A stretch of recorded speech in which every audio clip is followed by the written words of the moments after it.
Hello. I'd also like to start off with a survey. So raise your hand if you have a Facebook user. Okay, so according to the Facebook staff, Facebook had more than 800 million users, and that number grows each year. The claim that I'd like to propose is that the use of social media depersonalizes relationships. It does this by negatively affecting the communication skills involved in relationships, by negatively affecting the relationships directly, and also reducing the context involved in face-to-face communication. So first off, I'd like to define some things. By social media, I mean networking sites such as Facebook, Twitter, also texting, and dating sites as well. By depersonalizes, I mean removes the personal and human aspect out of the relationship. So my first supporting claim is that social media negatively affects communication skills involved in relationships. Social media puts limits on what can be said in both content and amount. Facebook and Twitter both use character maximums, which limit the amount of letters, I guess you could say, and words that a person can say.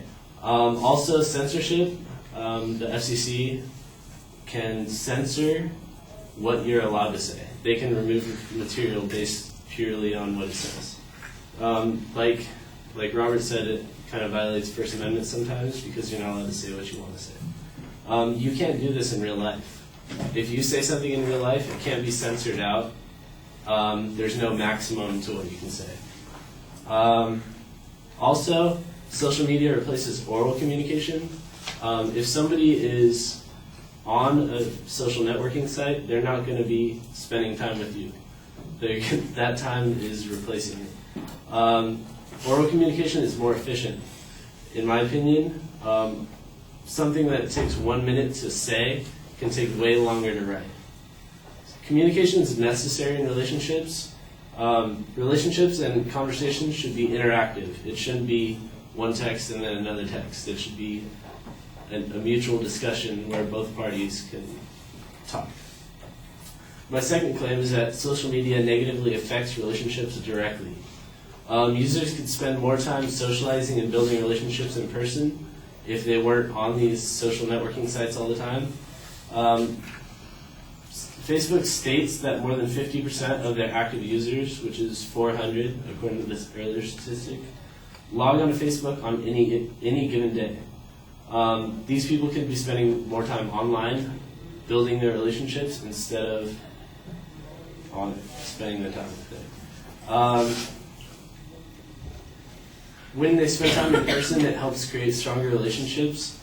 When you spend more time together, you have memories instead of, oh, remember that time you texted me that one thing or that one message you sent me? No, you're building relationships, you're spending time with each other. Social media can also be a distraction from personal face-to-face communication. Earl Miller, a professor of neuroscience at MIT, states that for the most part, we simply cannot focus on more than one thing at one time. Humans are not physically able to multitask. As much as we think we can, it's just not possible. Social media, my third point is that social media can reduce context and emotion involved in face-to-face communication. When people are using social media instead of personally interacting face-to-face, it creates an absence of background knowledge, and that further creates a lack of context. If two people are hanging out, then they have the whole environment around them that they can observe, but also the inside jokes that you guys make, it's harder to portray that over text. Sarcasm and tone are hard to differentiate on purely text. It needs context clues such as body language, gestures, and tonality, which are used to show emotion. The use of social media makes it difficult to show a degree or range of emotion, which takes away from the personality of both parties involved. To summarize, I would say it's true that social media can be helpful for networking and event planning, but I'm sure you'd agree that it's not worth the damage caused by using social media. Thank you very much.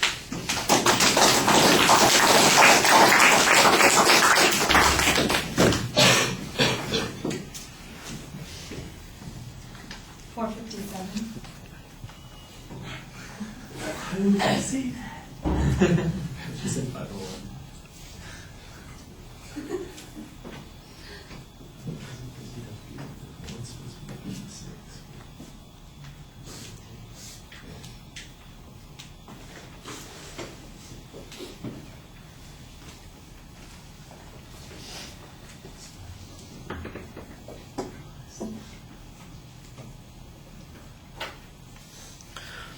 Well, a couple of things that are really sharp. I do think that you have a nice, clear proposition. There's a pretty good layout of the secondary structure, and when you get into the body of the speech, you do a good job citing those points as you get to them.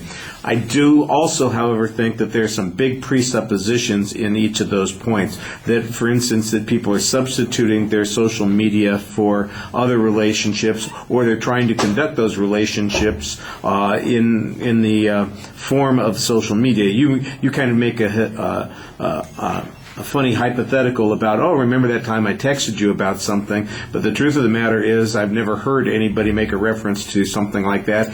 The social media typically are going to be much more like, here's a picture of the time that we went to Disneyland, or here's that picture of your grandchild or our friend that you weren't there for that particular event, and here's an opportunity for you to see it. To me, it seems like you have this idea here that people live only online and they don't live offline, and you need to have better or more convincing information on that the two things, in fact, are substituting for each other. At one point, you present a pretty good piece of opinion evidence that says that people really, we don't really multitask very well. It's not something that we can do. Now the proof has to be how much time are people spending online as opposed to in the relationships. There's all kinds of data that talks about how much time people spend on television, or there might be some ways to measure the decline in social activities because people aren't going out to parties, they aren't in clubs or organizations as much as they were. Maybe they aren't attending social activities like movies the way they once did because social media have taken over, something along those lines. I think that would be a way to measure the impact of what you're talking about. The claim that FCC can censor what you're doing on your Facebook, I have no reason to believe that that's true whatsoever. You say it, and there's no proof on it. There's no information to support it, and it runs contrary to every belief that I have about how the FCC operates. I don't think the FCC has any ability to regulate what's online. That's not in their field. If they did, there would be a heck of a lot less porn. I know that. So there's something that's going on here that you're making too many presuppositions in the argument. I thought you had a couple of good pieces of evidence and some nice explanations, but in putting it together to make an argument, it's not quite as convincing as it needs to be. All right, thank you.